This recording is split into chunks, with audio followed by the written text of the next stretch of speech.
Est-ce que le choix des dispositions funéraires, celles liées au corps par exemple, fait partie des garanties de l'assurance obsèques? Oui, ça en fait absolument partie parce que c'est un aspect très important de l'organisation des funérailles.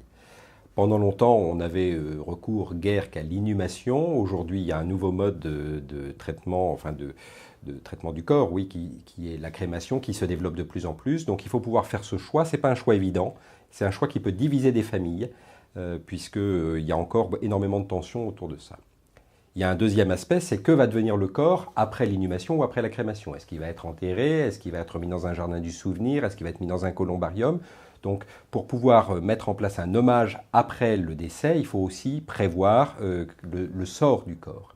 Et puis, il y a un troisième aspect qui peut faire partie des conventions obsèques, c'est les soins de thanatopraxie, c'est-à-dire les soins de conservation du corps pour le rendre beau avant la cérémonie des obsèques. Et donc, on peut aussi inclure dans les conventions obsèques des soins de conservation, des soins de thanatopraxie, pour que l'hommage soit plein et qu'on puisse le faire en présence du corps, aussi visible et aussi fidèle que possible de ce qu'était la personne quand elle était vivante.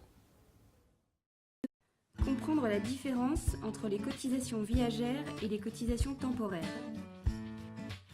Les cotisations viagères sont des versements périodiques que vous faites jusqu'à votre décès.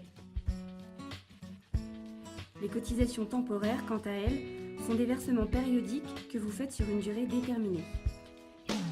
Le montant de vos cotisations est défini en fonction du montant du capital souscrit et de l'âge auquel vous souscrivez. Cas pratique. Une personne de 50 ans réglera 43 € par mois pendant 10 ans pour un capital souscrit de 5 000 €. Une autre de 70 ans paiera 60 € par mois pendant 7 ans pour le même capital.